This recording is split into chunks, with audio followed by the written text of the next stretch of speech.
We're here in Benton Harbor to say that emergency management is bad public policy. Michigan has become the new Mississippi. Liberty is being lynched in Michigan. Our vote and our voice has been suspended. And so we're calling on the Michigan Supreme Court to stand with democracy and to allow the people's right to decide the fate of Public Act 4 to be protected and utilized. Let me say this. Many have asked, why isn't the referendum on the ballot? We don't know why. That's why we're here today. We collected the signatures. It was a volunteer campaign. 206,000 signatures. We turned them in on time. Reverend Pinckney was there. We turned them in on time in Lansing to the Secretary of State. The Secretary of State went through the signatures with a fine-tooth comb. Could not find any fault with the signatures. Then there was a technicality, 14-point font heading on the petition. Someone challenged, a group challenged and said it was not 14-point font. But the Court of Appeals ruled that that technical difficulty could not deny the right of citizens in Michigan to decide the ballot initiative, and said legally the referendum should go on the ballot. All of that has been said, but yet today, the referendum is not on the November ballot. We head towards August 27th, which is the cutoff date, and now we have to go before the Michigan Supreme Court. Our concern is this. If the legal process is too lengthy, then we may not get the petitions certified in time for the August 27th deadline. If that happens, democracy delayed indeed will be democracy denied. And we will be stuck with a public policy, Public Act 4, that is anti-democratic, that is anti-collective bargaining, that silences the vote and destroys democracy. And we will not, after following the rules, have had the right to decide the fate of the public policy in Michigan for ourselves. So we're calling on the Michigan Supreme Court, the Board of Canvassers, the Secretary of State, and the Snyder administration to do the right thing. Lastly, some say, well, can't you go to the federal government? Can't you take it to the U.S. Supreme Court? Well, we can, but of course there's a time constraint. But more than that, Michigan should be able to handle Michigan's problems. We should not have to go to D.C. to get Governor Snyder, the Secretary of State, the Board of Canvassers, and the Michigan Supreme Court to protect our rights to decide whether or not Public Act 4 will be the law of the land. This is something that can be settled in this state, and I believe that it's not a Democratic thing or a Republican thing. It's the right thing, and if the court will not follow partisan politics, but if the court will support and protect our rights, then we're simply saying, let the people vote. Thank you so much. Marcus Muhammad. Thank you. First of all, we just would like to thank the media and the press for coming out to cover such a watershed moment in the history of the state of Michigan. We stand here and appeal to the conscience of the Supreme Court to render a judgment based upon the legality of the law. If you study the symbol for justice, it's a woman that is blindfolded, and she's not looking at what party it is, looking at partisanship, looking at wealth, looking at power, looking at influence, but looking at the legality of the law. And the Supreme Court is a nonpartisan body. And I stand here with the latest Time magazine, where Judge Roberts, entitled Roberts Rules, took a bold stance.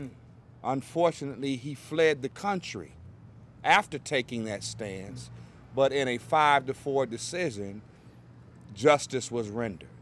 And he crossed what some would call party lines, but the Supreme Court is a part of the 3 branches of government that separate powers. And anytime you have one branch that has run amok, then another branch serves as a check and a balance so justice can flow from the three. So we hope and we pray that the Supreme Court takes a strong and bold stance to do what is right. And I agree with Pastor Bullock in that Public Act 4 is bad legislation. And bad legislation is like having bad legs. And when you have gangrene and you have other things affecting that which upholds society or the body, then ultimately it will collapse. And we see the state of Michigan suffering.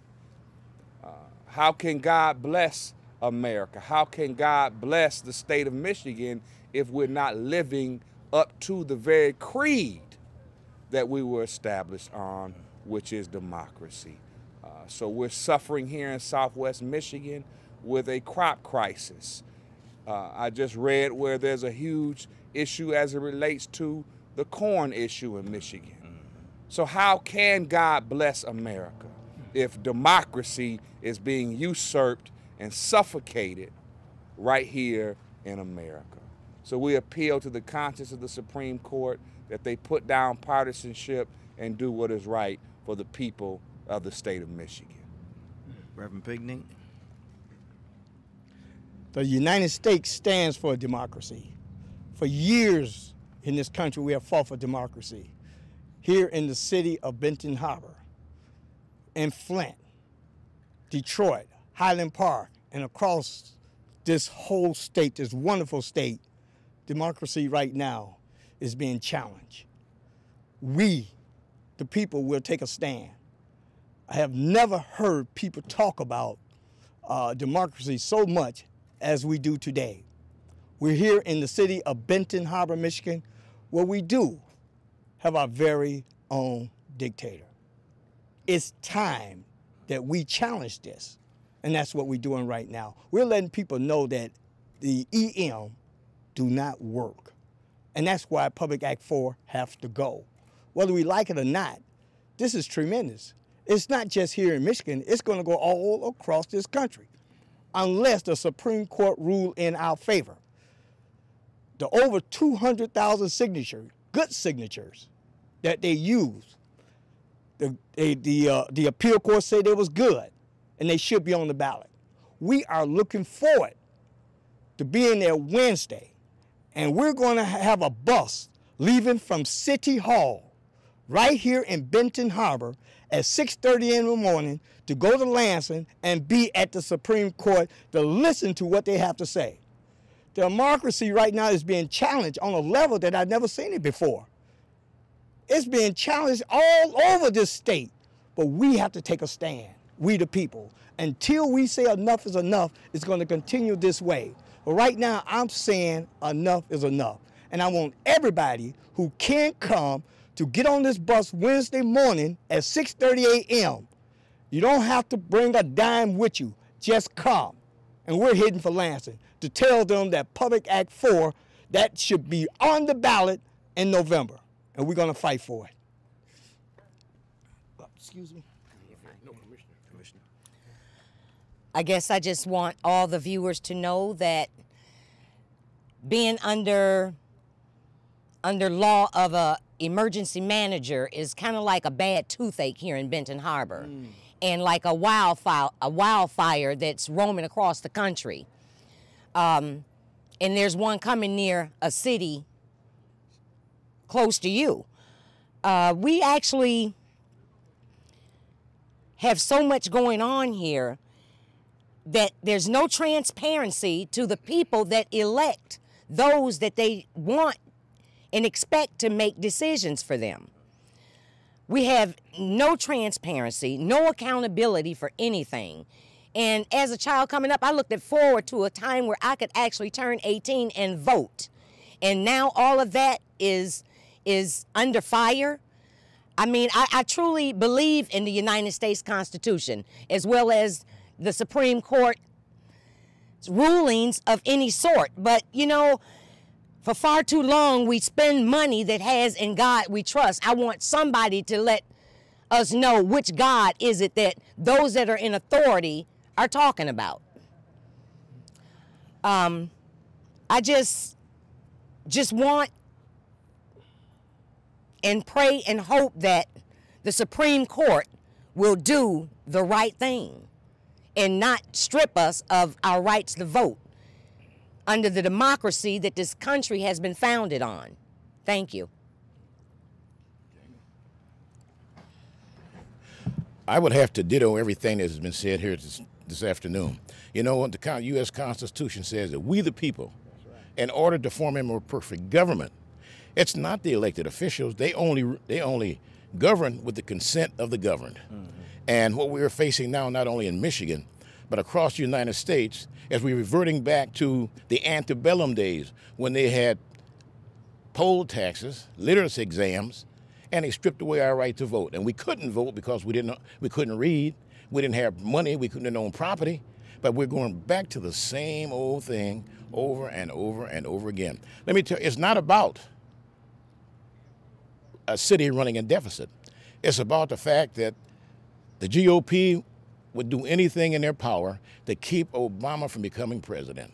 It's all about destroying the power base. You look at the unions, you look at our senior citizens, you look at cities in Michigan that have a higher concentration of minorities. What are they doing? They're trying to strip them of their right to vote. And it's going to be detrimental not only to Michigan, but for the rest of the nation.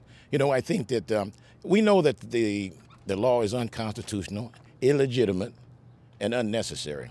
If Michigan wanted to eliminate deficits in municipalities and cities, they would give the local elected officials the same authority that they give EFMs or emergency managers. They would know it. They know the lay of the land. They know their community. They know the people. Who better to serve than the people who have already been elected by the electorate in their community to do a job for them? You get people to come in, don't know the lay of the land. They don't know. They just sold a piece of property, mitigating property that's had to be held in trust for the community for perpetuity as a park. They just sold that to build on it. Now, they did say they didn't know it.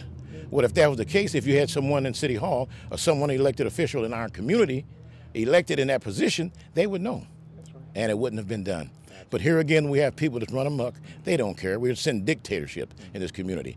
We cannot sit back, the state of Michigan cannot sit back and have one man have more authority than the President of the United States. He don't have much authority to do what this guy can do. I mean, it's absolutely ridiculous, and you and I both know it. Again, we the people, all power is invested in the people, right, not in elected officials and not in governments. They only rule and govern with the consent of the governed. Thank you. So much. Thank you. Any questions? Questions? Brother would, talk to you one-on-one in a minute. That's fine. Mm-hmm. Questions? I do have one. What's the process going on right now? I know it went to the Court of Appeals, and now they sent it back to the Supreme Court. Right. For So this is what's so ironic about it.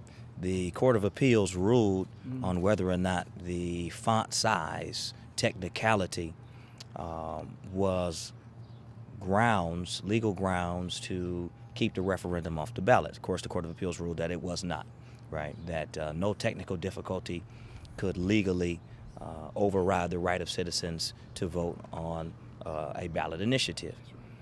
This will be the same issue that will go before the Supreme Court. So the Supreme Court will not be hearing a new case, as it were, as it relates to facts. They will be listening to the same argument by the same group that the Court of Appeals already said had no merit. And so our real concern then becomes, why would they hear this case, right? If they hear it, why will it take a long time to make a judgment in this case? I mean, just put it on the ballot. Unless, of course, there's some political maneuvering here where somehow the Supreme Court is going to overturn the Court of Appeals decision, which they can. Mm-hmm. And so that's our concern, and that's why we have buses from Benton Harbor, from Flint, Detroit, all around the state going, because we want to be in that hearing on next Wednesday to make sure that there's no political maneuvering. And listen to what we're really saying today. Whether you're for or against Public Act 4, you should be for the people's right to decide. We followed the rules, put it on the ballot. And you do anticipate a decision on Wednesday? I anticipate a decision on Wednesday in light of the August 27 deadline. So again, if there isn't a decision on Wednesday, then that just adds more fuel to our fears that somehow the court is in lockstep with the administration trying to delay the process and potentially not get the referendum on the November ballot. So I would expect for a speedy decision. The decision's already been made by the Court of Appeals. The Michigan Supreme Court is going to be hearing the same case. That I expect for them to say, put this on the ballot. Absolutely. Can you give us more of a sense of what's going on statewide in terms of getting people to Lansing? Are you anticipating a large number of people? We're anticipating thousands. When Flint today, Flint is expecting at least 5 to 10 buses from Flint, 5 to 10, 15 buses from Detroit. We're going to Grand Rapids and Muskegon Heights on Friday. Benton Harbor, buses from Benton Harbor, Kalamazoo, Battle Creek. And then people who live in Lansing. Even the Islamic population will be celebrating Ramadan. And their leadership showed us, hey, look, we're going to call on all of the Muslims in Lansing, in spite of the fact that they'll be fasting, to stand in solidarity with democracy. And so this isn't a black or white issue. This isn't a suburban or urban issue. This is the right issue. This is what makes America, the right to vote. Put it on the ballot. Let the people decide. If Al Pashoka's right, then the people will go in the ballot box and Public Act 4 will still be there. If Reverend Bullock is right, the people will go in the ballot box and Public Act 4 won't be there. That's right. But we have to have the chance to go into the ballot box and decide. Let the people decide. Absolutely. One other point I think we missed here is that if they can delay long enough and then decide to put it on the ballot, then they would hope that the citizens of Benton Harbor, if the committee does not have enough time to campaign for it, then it will fail. But I'm hoping that there is a database that has all the names of the people signing the petitions so they can contact those 250-some thousand and make sure they vote for it. They sign a petition and let them vote for it. That's another political maneuver that I think that they're using. Also, as Reverend Bullock said, the political game of chicken has been going on. Part of the Board of Canvassers deadlocked at 2-2. No decision, stalemate. That gives emergency managers in Benton Harbor, Muskegon Heights, Highland Park more time to kick the can of democracy down the road. That's right. And gives them more leeway to consistently and continuously scrap democracy. That's right. Case in point here in Benton Harbor, if Public Act 4 had been suspended already, then the recent debacle where mitigated property, a title was cleared, Joe Harris with a single signature signed, and now property that was supposed to be for public use has now been sold like at a rummage sale. So this is the kind of madness that continues to go on under Public Act 4, and hopefully the Supreme Court will have a moral bone in that body that will render a quick and speedy decision and put it on the ballot. That's right. Otherwise, the state will continue to suffer from social upheaval, and it was done for, they say, fiscal purposes. But I don't believe that we'll begin to see a turn in the fiscal condition of the state of Michigan if they suffocate democracy. That's right. And and that's why it's so important that the people across, not just across the state of Michigan, but all across the country, understand how important this is. And remember, it's not just a Democrat and Republican issue. This is a democracy. That's right. This is about not what we've been fighting and dying for years. So it's time that we took a stand. That's why it's so important that the people from Benton Harbor line up right here at 6:30 in the morning, Wednesday, July the 25th. That's right. Be here, and you don't have to bring a dime with you. We're going to put you on that bus. We're going to take you there so you can see democracy at work. Can you tell us a bit about, are you doing anything to try and organize people locally? Have you been, going around the community talking to people to get them ready for next week? Absolutely. Matter of fact, what we're doing right now, we're letting people know, especially my group of people, that we got a concrete set of folks, maybe about 50, 60 people who we can count on. And we're going to be ready and prepared to go to Lansing and voice our opinion and make sure they understand that we're serious about what's about to happen here. You see, and then here's the most important thing. It's just not about us. It's about the future of our children. This is what this all comes down to. Having Mr. Harris here at this time and the things that he's doing right now gives him that power, that dictator power, for him to take things to a whole different level. He's doing things that we know nothing about. Anytime that you have someone over people who was not elected, giving orders, and you have no say at all, he got to be classified as a dictator. And that's what he is. But I want everybody to be here on July 25th, 6:30 in the morning, right here. And we're going to be pulling off from here and be on time.